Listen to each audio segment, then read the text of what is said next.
Welcome to Wrasslin Raw! Welcome, everyone. This is Wrasslin Raw, the podcast with attitude. Thank you for joining us. You're here with Joe Gimateo. I think it was really the fat that made him look fat. And I am Ryan Arico, filling in as Master of Ceremonies for Jason Bartlett this week. Yeah. For anyone that didn't listen or remember from last week, Jason is out for personal reasons this week in relation to being an 18%er, no doubt. But he will be missed for sure. But because of that, it's just me and Joe this week, a two-man booth. And Joe, do you have any words for Bartlett? Possibly a threatening message? Well, no. I mean, I'm sure that 18% of our listeners will miss him this week, though. I also wanted to give a shout out to YouTube user CK888, who let us know he enjoyed Joe's Wendy Whopper reference from the No Way Out, a Texas episode. Glad you enjoyed that as much as we did. Going to be plenty more of that tonight, sir. This episode of Raw was recorded on February 17th, 1998 at the Heart of Texas Coliseum in Waco, Texas. And it featured Jim Ross, Michael Cole, Kevin Oh My God Kelly, Jerry the King Lawler, and Jim Cornette on commentary. So now I guess there's really only one question, Joe. Are you ready? I am ready. What a name for a arena, too. Yeah, the Heart that of is Texas quite a name. Arena. Only in Texas, right? Yeah.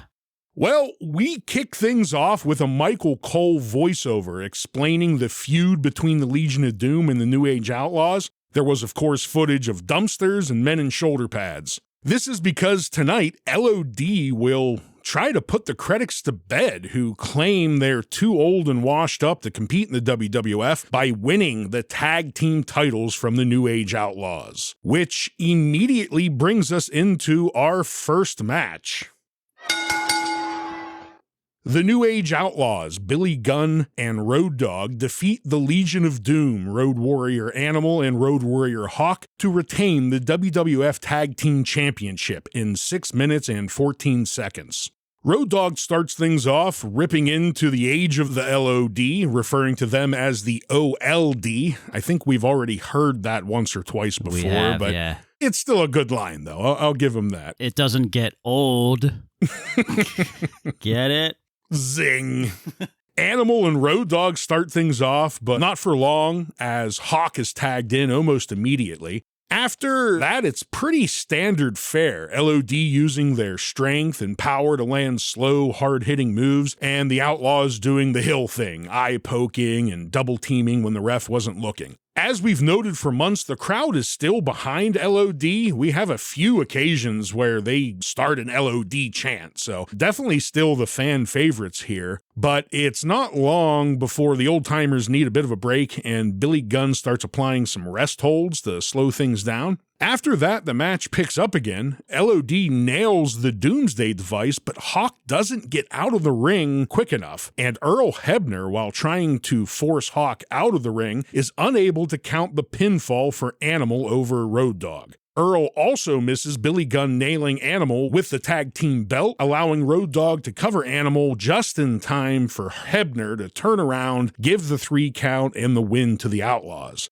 After the match, Animal is not very happy with Hawk's screw-up, and the frustration boils over in the ring as Hawk and Animal attack each other. It only ends after a parade of officials swarm the ring and subdue the 2 Road Warriors, and bringing an end to this segment. Not extremely exciting stuff here, but nothing, I guess, offensive either. Mm-hmm. And I didn't hate them teasing the possible demise of the Legion of Doom. I mean, I think we know it's not going to happen, but enjoyable nevertheless. Even after the break, they were still talking about how long they've been friends. We got to bring up the lifelong friendship. And, no one could really believe what has transpired here. So is this the end of the LOD? Joe, what do you think about the match and its aftermath? Well, this is a podcast of friendship, and friends are being torn apart here, unfortunately. Hawk and Animal. It's pretty sad. Very sad. I gotta say, though, it was a little rocky at first, but what a transformation for Billy Gunn and Road Dogg. Remember the Roadie? Remember Real Double J? Yeah. Remember Rockabilly? Remember the Smoking Guns? I mean, I don't know why. I just randomly thought about that while they were entering the ring, and I just thought, man, these guys have really transformed from all of that night and day. bullshit. Yeah, I mean, basically just a simple transformation into complete dickheads is what they're doing, and it's a huge improvement. That's exactly what they are. Jackasses. Yeah, and it's working for me, brother. I like it. What a great doomsday device we saw here. I think it was it Road Dogg that took it? Yeah. Really great looking doomsday device, but then we get all this shenanigan bullshit with referee distraction. Earl Hebner, of course, is there. Yeah, I thought it was a shitty finish to a decent match. The fight between Hawk and Animal, it just didn't seem real enough to me. It was almost like they were going for what they're doing with the Nation of Domination right now, but it just didn't really, I don't know, even commentary was overselling it a little bit too much. JR usually does a really good job with, this kind of stuff, but even he sounded like he was just not genuinely worried about these two guys fighting. Kind of, I can't believe this happened. Yeah, kind of giving a little bit of a history, but not really. It just, I don't know. It just didn't seem real enough to me. It just seemed like a forced storyline to me. And I don't hate it, but I mean, I didn't love it either. It just wasn't really that shocking to me. So we'll see where they go with it. Well, there wasn't much time because we then quickly headed into our second match. Ken Shamrock defeats Jeff Jarrett with Jim Cornette in 4 minutes and 22 seconds. JR tells us right off the bat this is not for the NWA title. It's a non-title match, just in case you cared, Joe. Wow. What the fuck is the point in having that belt on WWF TV? I was very happy to see that the rest of NWA didn't come out with Jarrett, though. It was just Cornette coming out as just manager, which, I'm fine with that. I am too, but I do want to hear the Fink say, however, these men must leave ringside. It is always nice to hear the Fink any way we could get him. At the start of the match, Jarrett and Shamrock stare each other down and size each other up. During that, I thought to myself how much it looked like Shamrock took an extra cycle or two before tonight's show. I have the same exact thing. I said he's off a fresh cycle getting his body ready for WrestleMania here. My God. Yeah, he was extra juiced tonight. Yeah, it was he's yoked. Pouring out of his pores. Jarrett then starts strutting and doing his typical jackass shtick where he lays up in the corner of the ropes. But Shamrock was having none of it and rushes him like a bull, attacking Jarrett while he's still laying across the ropes. And Shamrock stays in control for the first half of this match until Cornette is able to interfere, allowing Jarrett to take over for a little bit. We heard catch as catch can style multiple times from JR, Michael Cole, Kevin Oh My God Kelly. I mean, it's contagious. It makes you think it's got to be a Vince McMahon thing now if they're all saying it. It's got it because they're all saying it. The match itself was not bad, but the ending was a little bit wonky. Cornette tries to interfere, and I don't understand how he hit Jarrett instead of Shamrock, because no one moved out of the way, and it didn't really look like an accident at all. But he nails Jarrett in the head instead of Shamrock with his racket, and Shamrock puts the ankle lock on instead of going for the pin. And then since Jarrett is unconscious, he's unable to give up. It causes the ref to have to do the arm check and call the match that Jarrett passed out instead of giving up. I don't know what was going on there. Yeah, Tim White confirmed that Jeff Jarrett was dead. Yeah, for all of to us. Confirm he was dead. Yeah. I enjoyed the match for the most part. It's just the ending was a little bit fucky, but it was pretty entertaining when they were actually wrestling. And I was hoping I could have got maybe a longer match than a 4.5 match. Maybe double that with these two would have looked pretty good. But one thing that was interesting is on their way out of the arena, Jarrett turns to the camera and says maybe it's time for him and Jim Cornette to go their separate ways. Joe, how do you feel about this one? Well, I would love for them to go their separate ways. Yeah, I am sick of the NWA angle. I mean, we joked at the beginning of your start to this match, like, it's a non-title match. Why is that title even on TV? Why does Jeff Jarrett have it? He's a WWF wrestler, so why does he have it? Nobody cares about the title. I'm with you on this match. I think that you see these two names, Ken Shamrock and Jeff Jarrett, and you think, okay, this could be good, but I don't know. It just didn't really hit. Ken Shamrock, you have to make him look good going into WrestleMania. He's got an Intercontinental Championship match with The Rock at WrestleMania. So, I think it made him look good. I think it made Jeff Jarrett look bad. But if they are going to do some sort of split with him and Jim Cornette, then maybe it served its purpose. I don't know. I guess, again, we'll see what happens with Jeff Jarrett moving forward. And I think what really made Jeff Jarrett look bad is the fact they didn't have enough time. They can really only put one person over, and he died. Yeah. Yeah, when someone dies in the ring, there's no coming back. With an ankle lock applied. Lifeless. He wasn't able to react to the ankle lock because he was fucking dead. After that, they show us another one of these WrestleMania Millennium moments. This one was from WrestleMania 1996 when Vince McMahon had an orgasm watching Shawn Michaels zipline from the ceiling to the ring. It's Shawn Michaels! The boyhood dream. How about already shoving the word millennium down our throats here? Yeah, 2 years before. Then Jerry Lawler tries to get some words out of Animal in the locker room about the current status of LOD. Animal screams in Lawler's face before Hawk comes barging in, tackling Animal, and then they begin fighting again, with good old JR saying, "Hey, come on, guys, come on." Stop it. Please, what are you doing? Yeah, just roid raging. I mean, that's really really all this was, right? Yeah. Nothing too exciting there. Again, it's just, I don't know, it feels a little forced. It just doesn't feel very genuine or real to me right now with these two guys. How did you feel about our wrestling Millennium moment? Well, I mean, Shawn Michaels. Yep, he was fully satisfied after that. Yeah, that's always a fun entrance to revisit with Vince just absolutely just exploding in his pants. Yeah, completely losing himself. Yeah. Okay, after that, we head into our next match.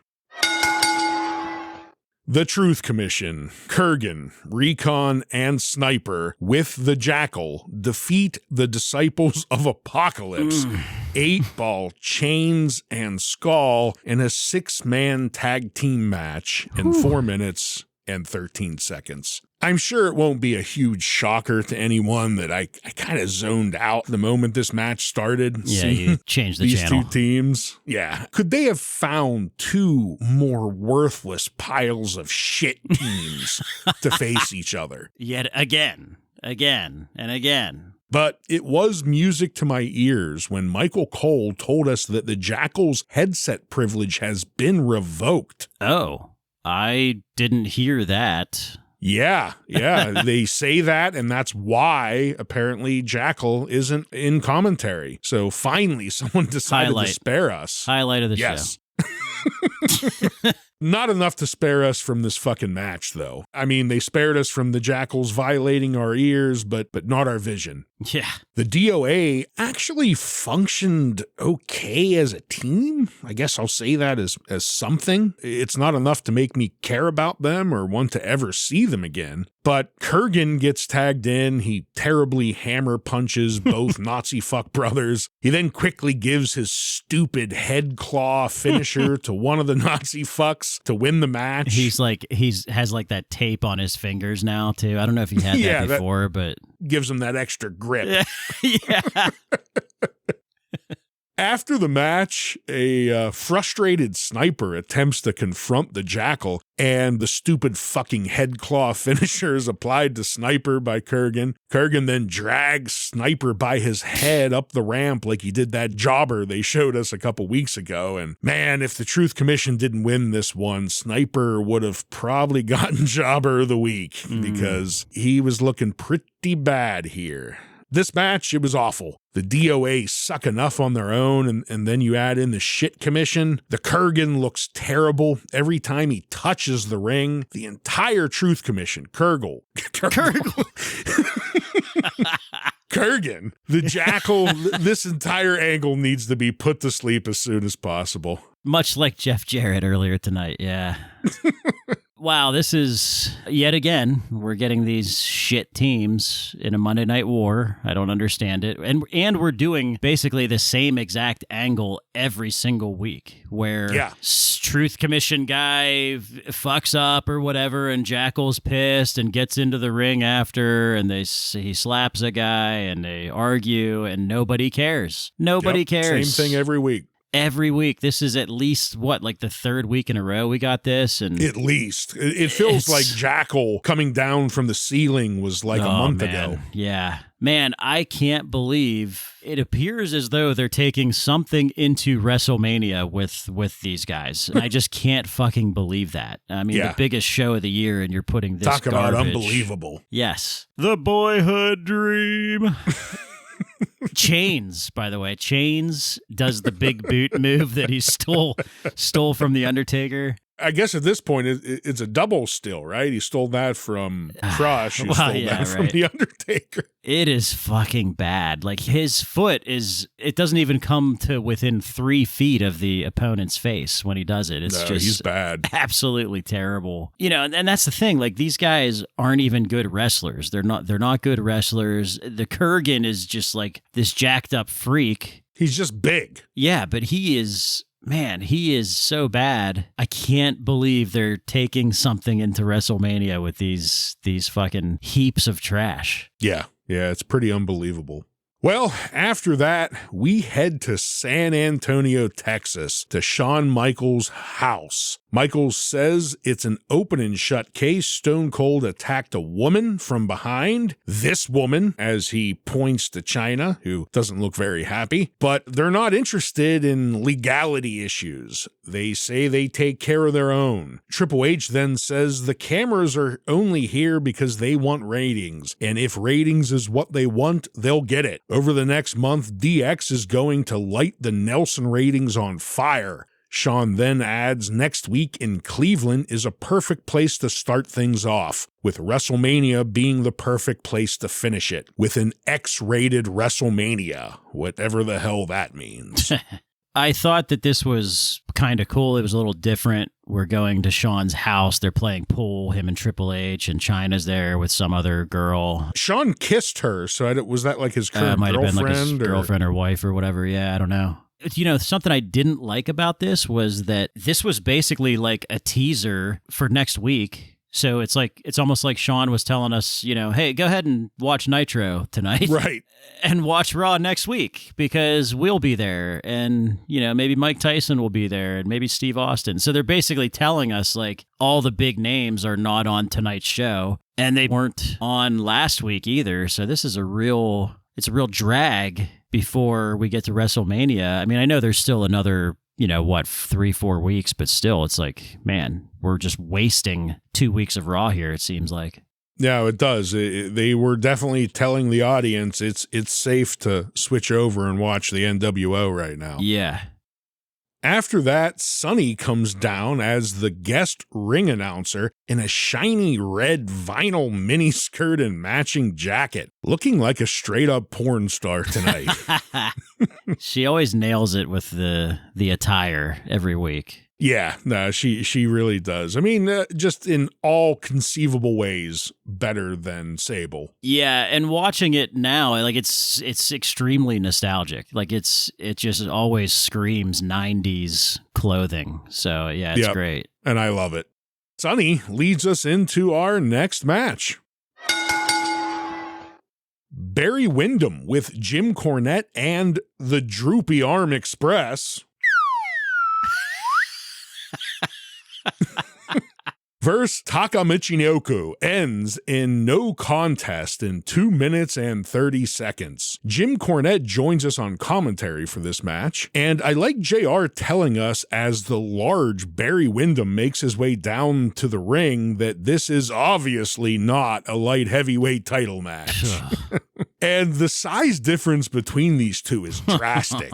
Like, Windham looked like Andre the Giant next to Taka. Yeah. It was very striking. Taka did land a few high-flying moves that caught Windham off guard at the start, but mostly this was Windham completely manhandling the petite Taka. And right when it looked like Windham was about to pick up an easy victory, the lights went off and I popped my ass off. Sadly, all of NWA hightailed out of the ring before Kane got in, though, and completely down. Yeah. It really hurt the mood when I heard from commentary that NWO was not going to get the Kane treatment. Kane then did choke slam and tombstone the tiny Taka. Paul Bearer then gets on the mic and tells us the only superstar he's interested in talking to is Stone Cold Steve Austin. What? Asking Austin if he's got the guts to face Kane next week on Raw. That definitely piqued my interest. Yeah. This was a short segment, and, I always love anytime Paul Bearer and Kane come out, so that part worked for me and was enjoyable, but the match was, again, we just keep on burying Taka, it feels. Like we're not going to do anything to help this guy who actually has a new title. But, Joe, what were your thoughts? Yeah, I mean, I'm surprised they didn't just have Kane destroy his face with a wrench like they... Taka has been killed. He's gone. Yeah, his face has been caved in. So remember that light heavyweight division that they brought in a few months ago? Well, it's over. It's dead. He had the belt on. I know. It's dead and buried. He got absolutely squashed tonight by really two guys, if you think about it. One of them being the pathetic Barry Windham, who wrestles in his leather jacket and assless chaps, by the way. Well, it helps cover up his gut. Yeah. I mean, I popped when Kane's music hit, that organ, and I was fully erect thinking, wow, Barry Windham getting what he deserves and the rest of those stooges. But no, Jim Ross tells us that Cornette's crew hightailed it out of there, and I said, damn it. Blue balls again, just like the fucking wink incident. Yeah, so, Taka gets squashed here by Kane. That is, I mean... I thought they were building the guy up a little bit, maybe not, I don't know, but what a curveball by Paul Bearer telling us that they're calling out Stone Cold Steve Austin next week. That was the most interesting thing of this whole match. Yeah, something tells me that Kane's brother might have something to say about that. That's kind of what I was thinking too. Yeah. We're not going to actually get to see that, but whatever, that still is interesting to me. Definitely. If that's what's going to need to bring The Undertaker back just so we could protect Austin's neck for a few more weeks. Yeah. I'm fine with that. Yeah, that, and like we said, we're like 3-4 weeks away from WrestleMania, so come on, Undertaker, where the hell are you? So hopefully next week he'll appear from the darkness.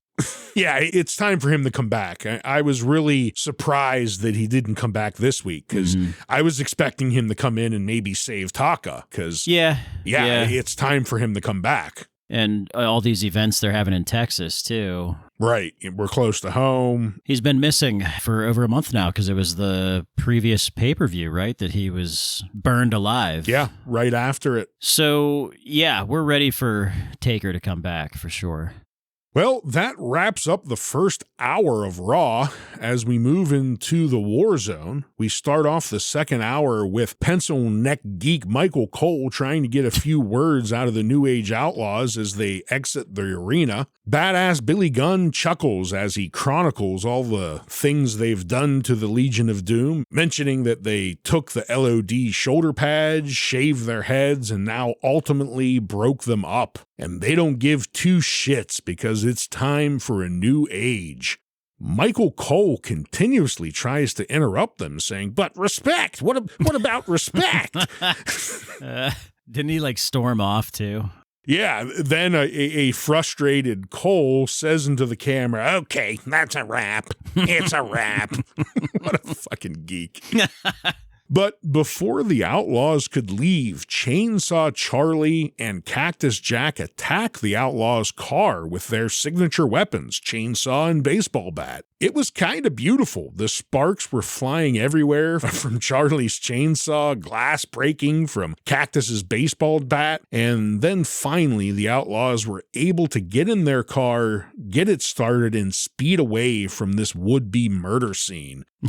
I thought it was a pretty damn entertaining way to kick off the War Zone. How about you, Joe? Yeah, I agree. At first, it was when Michael Cole was just talking to Road Dogg and Badass Billy Gunn, it was pretty incoherent. It almost looked and sounded like Road Dogg was kind of under the influence of something. I'm not sure what, but it was hard to tell what they were talking about. And then, Chainsaw Charlie and Cactus Jack come through and destroy this vehicle. The chainsaw was not very effective, but no. The baseball bat certainly was smashing through that windshield. That was pretty cool to see. We're keeping that feud going. Clearly, these are the two best tag teams right now, the most entertaining tag teams anyway in the WWF. So I would imagine we're going to have something at WrestleMania between these two, and that should be a fun build-up. Yeah, and because of that, I'm fine with them continuing this feud because they are the two most entertaining tag teams right now. So yeah. After that, we lead to a video of Goldust, who's giving his best version of his father's American dream. I have to admit, I thoroughly enjoyed this. Oh, man. Especially him saying that he defeated Ric Flair 23,000 times in a row. And then him doing this just over-the-top Dusty Rhodes accent and lisp. I think, so they had it shadowed out. I feel this was Bruce Pritchard's voice, I think. You think so? I think it was. It sounded a lot like his impression of Dusty. Interesting. I didn't catch that. I don't care about Bruce Pritchard enough to know his voice that good, but interesting. They had Dustin blacked out, like it was just his shadow. And I thought that's definitely Pritchard getting his rocks off here doing a Dusty impression on TV. Well, I kind of enjoyed it. Yeah. After that, they also make fun of the polka-dotted tights that Dusty was forced to wear after he came to the WWF by Vince. That was kind of enjoyable. They showed the highlights that made him look just absolutely ridiculous and humiliating. I mean, at this point, Goldust was on the outs with his dad, right? So yeah. And then Goldust comes down to the ring in those polka-dotted tights, and he's got padding in his tights to make him look heavier. He's dancing around like the American Dream. I thought it was fucking hilarious. Before we get into the match, what were your feelings about Goldust and his mocking of Daddy Dust? Yeah, he's definitely in a odd type of relationship with his dad right now, clearly, because he's trying to humiliate his dad, and which is one of Vince's favorite things to do, is humiliate Dusty Rhodes. So I'm sure that everybody involved loved this. Bruce Pritchard got to do his voice. Vince McMahon got to see Dusty's own son bury him on TV, so I'm sure he loved it. I mean, this was definitely getting the point across here, making Dusty Rhodes look like a complete joke. Yeah. That video led us into our next match. Bradshaw defeats the artist formerly known as Goldust in 3 minutes and 12 seconds. Bradshaw is still full-on Yosemite Sam, including his new fucking bull rope prop that he's been coming out with. Goldust continues with his over-the-top American Dream impression, but not a whole lot of wrestling really went on here. Bradshaw would get a few hits in, and then Goldust would stall, roll out of the ring, and waste some time. Dusty Dust tries to go for the Dusty Rhodes signature flip-flop-fly, but Bradshaw catches him with a lariat, picking up the 3 count for the win. This was a short one, and there wasn't much wrestling to speak of, but I did find the Dusty Dust impression kind of entertaining. So what did you think, Joe? If you will. Yeah, it was goofy, and that's what it was supposed to be. So it got that point across for sure. I mentioned Chains giving a terrible boot to the face, but Bradshaw, however, man, he gives a nice stiff boot to the face. It always looks brutal when he does it. Yeah. I'm not sure I enjoyed this that much, but like I said, it definitely got the point across here with what Dustin was doing, and no Luna with him this match, so that was a little disappointing. It was. I guess we'll touch on that a little bit later. Yeah. But Kevin, oh my God, Kelly tries to get some answers out of the departing Hawk about the situation between him and Animal. Hawk completely ignores him and walks right past him without saying a word. Pretty quick, yeah. Yeah. And that brings us into our next match. Steve Blackman defeats The Rock with D'Lo Brown, Farouk, Kama Mustafa, and Mark Henry in 4 minutes and 16 seconds. We start things off with a video from last week reminding us of the current issues between the members of the Nation of Domination.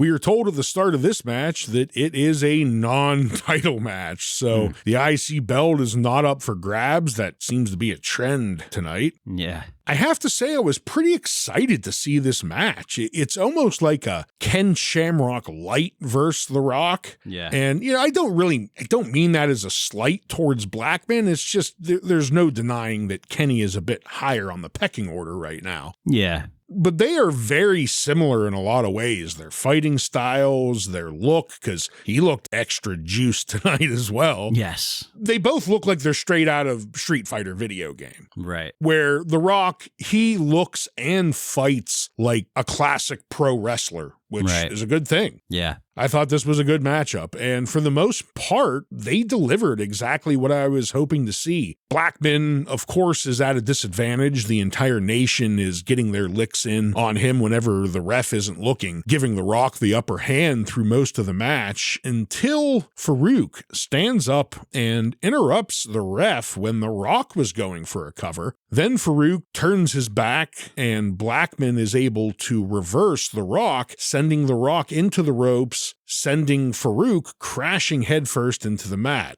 D'Lo then tries to throw The Rock Blackman's neon green nunchucks, but overshoots The Rock and instead gives Blackman the nunchucks, who quickly hits The Rock with them before tossing them out of the ring before the ref turns around. Steve Blackman picks up an unlikely victory against The Rock and the Nation. After the match, D'Lo and The Rock are arguing, and The Rock demands Farouk get in the ring and address D'Lo's mess up. Farouk slowly walks into the ring and clearly shows The Rock he doesn't give 2 flying fucks that D'Lo fucked up here. Farouk then demands the rest of the nation to follow him to the locker room, leaving a distraught Rock in the ring. To me, this was maybe the best match of the night. I mean, it was good action, and then we followed it with one of the best storylines we have going right now, with The Rock, Farouk, and the Nation. So I thought everything about this was pretty enjoyable. How about you? Well, when you say Steve Blackman and Ken Shamrock have similar styles, do you mean a catch as catch can style? I think I might. Yeah, you're right. And Steve Blackman is still fairly new to the scene. He does his little twirling routine again with the glow-in-the-dark nunchucks, which is cool. This is a classic case of a big name guy losing a match, but it doesn't hurt him at all. Yeah. This is The Rock. He's headed into WrestleMania against Ken Shamrock. He's the Intercontinental Champion, and he loses this match, but it doesn't hurt because there's still that storyline between him and Farouk, who's the real leader of the nation, and that really caused him to lose, but it still props up Steve Blackman because he's still undefeated, and commentary is doing a nice job of reminding us about that without jamming it down our throats. So I thought this was really good. I thought everything about this was good. The match itself, everything after the match, I thought the commentary was good. So I think this was a classic case of both guys. We have a winner and a loser, but both guys came out of this looking pretty good. And this wasn't a cheap win. This wasn't a disqualification or a count out. I mean, The Rock got pinned by Blackman here. I really liked it. And as you said, it's not like The Rock comes away looking weak here at all. Yeah. But neither does Blackman. This is one of those great cases where both people were able to perform that they put each other over and both come away looking strong. Yep. After that, we cut to Kevin, oh my God, Kelly in the locker room with Luna. Kevin asks Luna why she wasn't at ringside with Goldust earlier. She says she was backstage, calm, cool, and collective. Luna is waiting for Sable to make her grand appearance so she could rearrange her face. Bah, I'm from the future. After that, JR and the King talk us through some still images from No Way Out and the match between Kane and Vader. JR then documents the murder of Vader that happened in the middle of the ring in front of everybody at No Way Out when Kane hit Vader in the head with a 20-pound wrench. Fucking murdered. World's largest wrench. Do you have anything to add about the future murder of Sable or the past murder of Vader? I mean, I love this promo from Luna. This is really badass. Taping up her wrists, just that voice, my God. That voice of an angel. Oh my God, oh my God, oh my God. A lot of Kevin, oh my God, Kelly tonight, too. He's all over this episode. He's bugging everybody in the back. Yeah, this was good. A good promo on Sable here from Luna. And yeah, unfortunately, we have to rewatch the death of Vader by wrench. And that is sad. Yeah, I mean, it's a brutal scene to have to traumatizing. That takes us into our next match. The Headbangers, Mosh and Thrasher, defeat the Droopy Arm Express, Ricky Morton and Rob Gilson, with Jim Cornette to win the NWA World Tag Team Championship in 7 minutes and 39 seconds. Before the match gets started, the commish comes down and tells us the NWA ref needs to take a hike. He's to be replaced by none other than Earl Hebner, WWF's best. Oh, goody.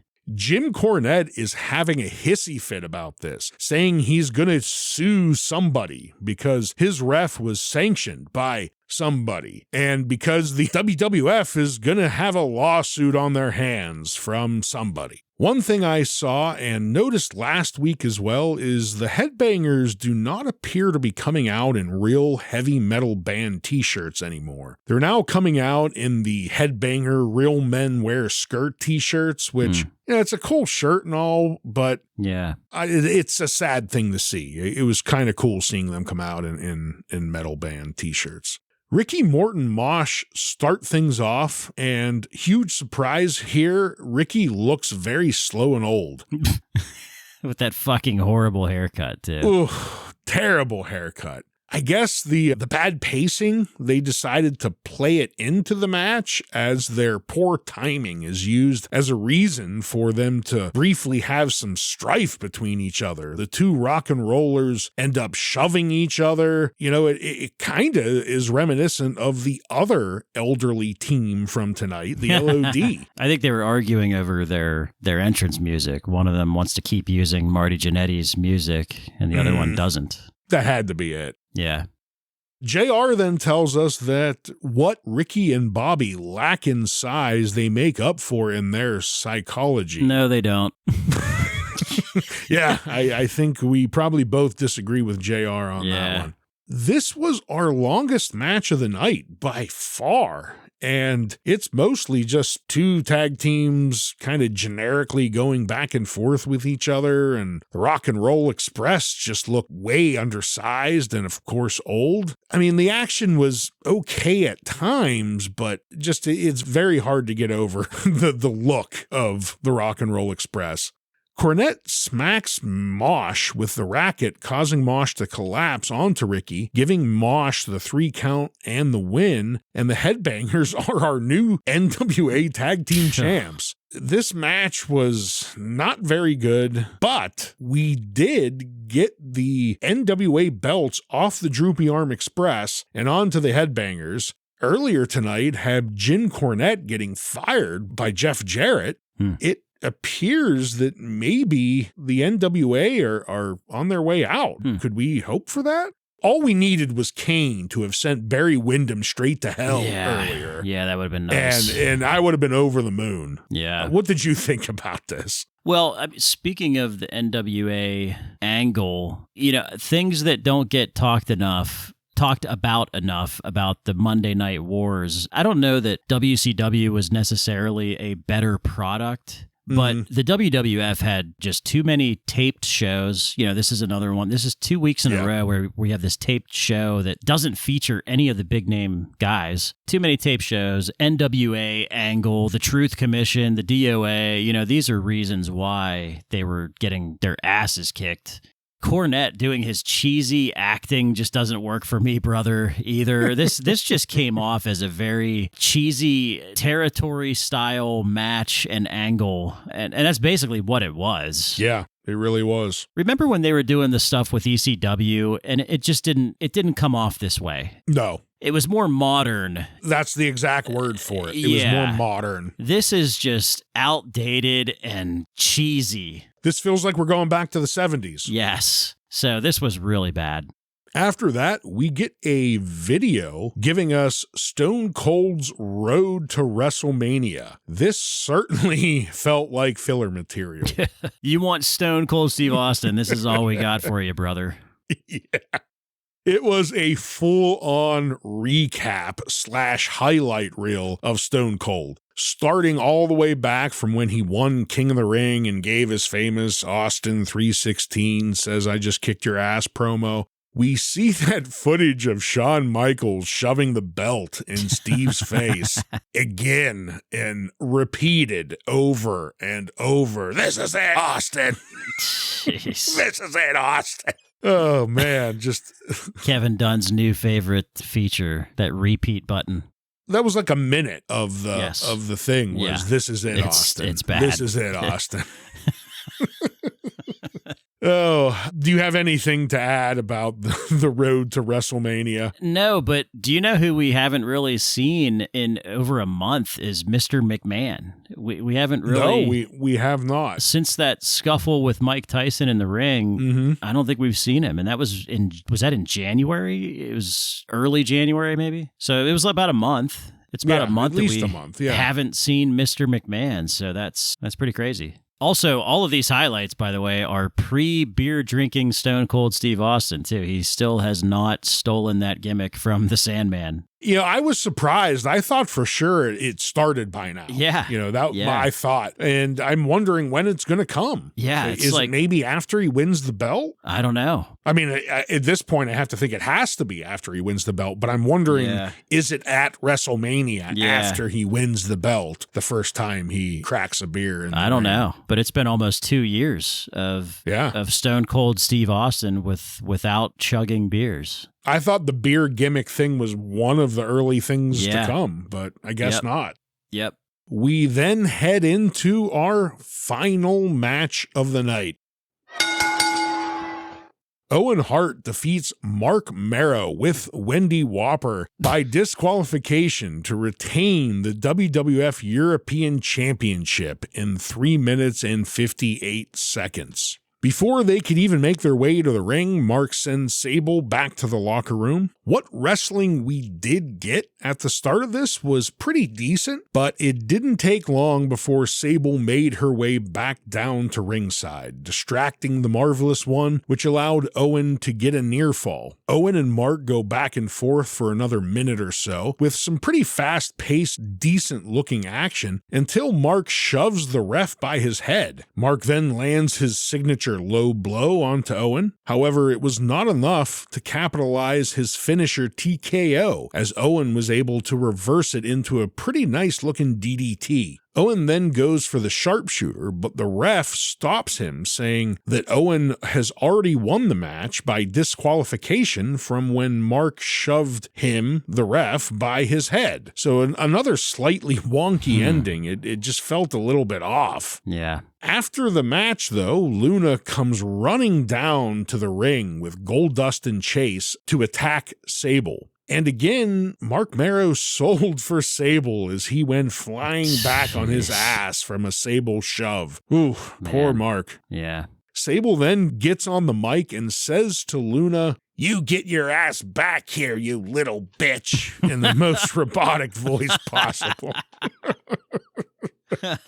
As we fade to black, an enraged Luna is trying to make her way back down the ramp to attack Sable. I thought the match between Mark and Owen, when we actually had it, was pretty solid, but I could have done without all of the Sable storyline that ended everything here, which sadly is kind of a recurring theme with us. But Joe, how did you feel about the way things ended here tonight? Well, thanks to his wife, Mark Marrow got to main event Raw 2 weeks in a row now. He has to thank her for that. Yeah, and this angle here is similar to what I said about the Truth Commission and the Jackal. It's like a repeated thing where Mark Marrow sends Sable away, and then Sable, Wendy Whoppers, comes out, and the crowd goes crazy. You know, it's like the same thing every week. By the way, Jim Ross said nobody applies the sharpshooter like Owen Hart. Fuck off, JR.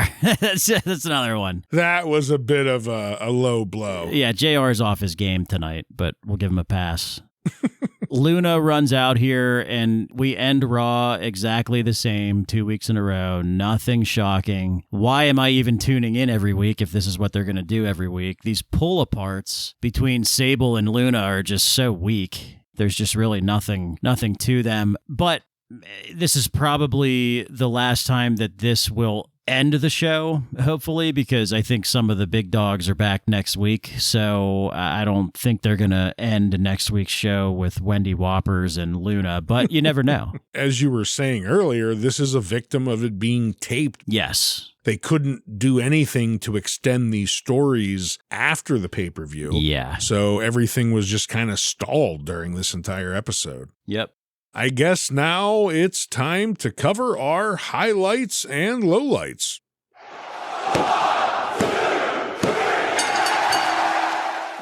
Joe, kick us off.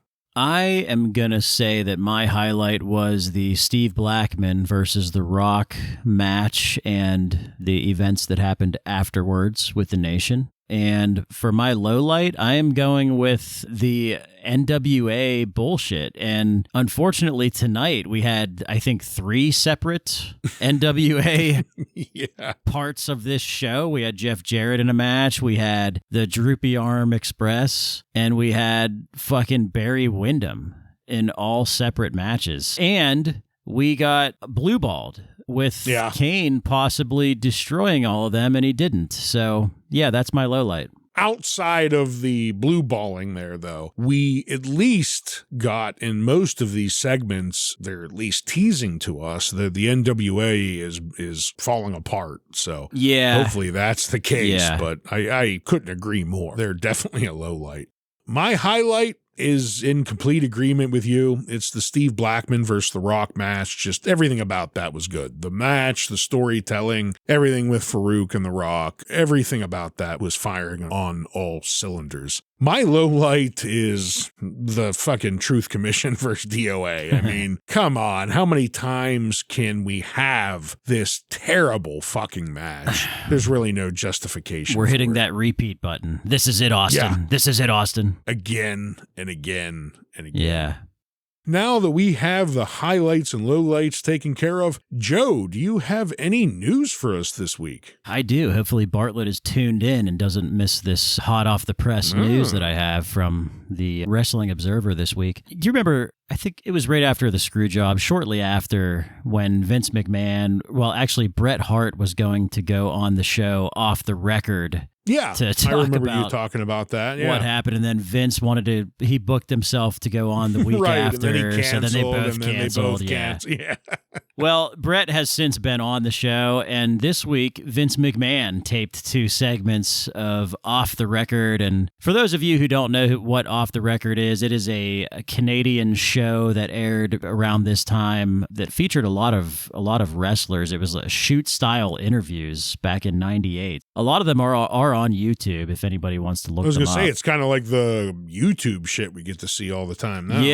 Yeah, basically really ahead of its time in a way. But Vince basically on this show, they talked about nothing but the screw job, surprisingly. Vince admitted that he did lie to Bret Hart about the finish in Montreal, and his reasoning was that he was afraid Bret Hart was going to no-show the event if he were to tell him how the finish was going to go. He basically went on to talk about what a piece of shit he thinks Bret Hart is, basically, for the entire show. So nothing too exciting there. The week before Vince appeared, Triple H, Chyna, and Doc Hendricks were also on Off the Record on TSN this week. That's a crew. And they mostly talked about, you guessed it, what a piece of shit they think Bret Hart is.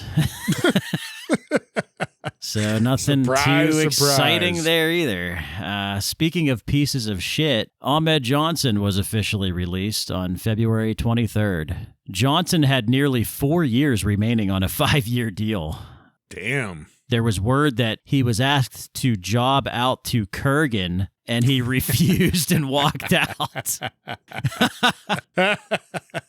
Hey, good for Ahmed, but also that's what gave them the out on that contract was he walked out. Something I have to bring up. Yeah. When I was doing Ahmed Johnson for Jobber of the Week, I was reading, a bunch of stories about why he left, how he left, around the circumstances of him leaving. And now everything is connecting. The fact that you said he was supposed to job out to the Kurgan because he makes a claim. Now, this is one that he is trying to say is why the WWF and Vince McMahon are racist. Yeah. He says that they wanted to do a segment with him, and this is why he ended up walking out and not showing up to this Raw, where he was drug out by a noose. And now, no, he was drug out by the fucking claw. Yeah. By the Kurgan, not a goddamn noose. Wow. Yeah. Okay, it all makes so sense. He's now. making up his own narratives for all that stuff. And wasn't there something about, didn't he claim that his sister was sick in the hospital or something too? Well, supposedly this did actually happen. Yeah. She got in a car wreck. Okay. And I don't know if it was this week or last week episode, whatever, but he was driving to go see his sister basically, but didn't tell anyone. He just kind of picked up, right. Okay. went to go see his sister, and she was legitimately in the hospital, but when he didn't answer any calls and didn't tell anyone anything for, a couple days, they were like, what the fuck happened? And then when he did finally explain it, they were like, well, whatever, you're gone. Yeah. Yeah, hopefully he wasn't playing around with that sunroof like Sid. Well, he got in a wreck too, right? You just talked about that a couple weeks ago. Yeah.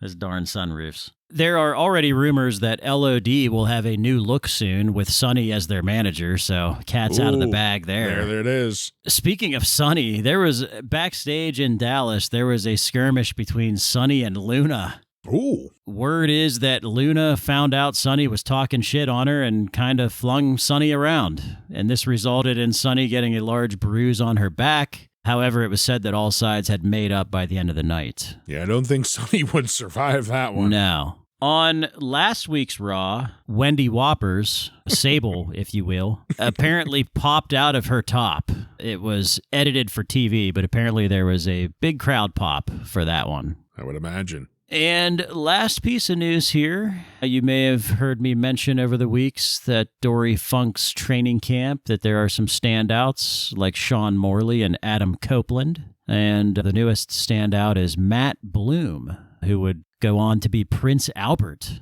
Matt Bloom is actually currently a trainer for the WWE, so he is another standout at Dory Funk's camp, so we might see him soon.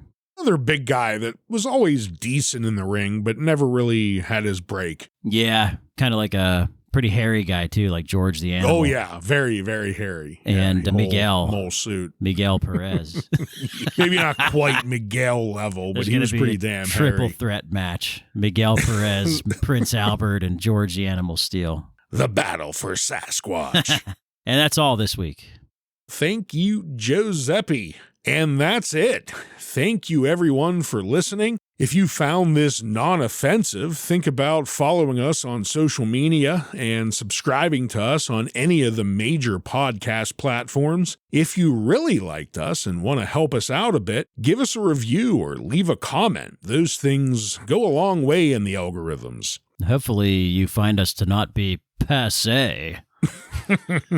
At least, hopefully not. Next week, Bartlett will be back, joining us as we cover the Raw that aired on March 2nd, 1998, with matches featuring the Rock and Roll Express, the DOA, and many more. So, I'm Ryan, that's Joe, and this has been Wrasslin Raw.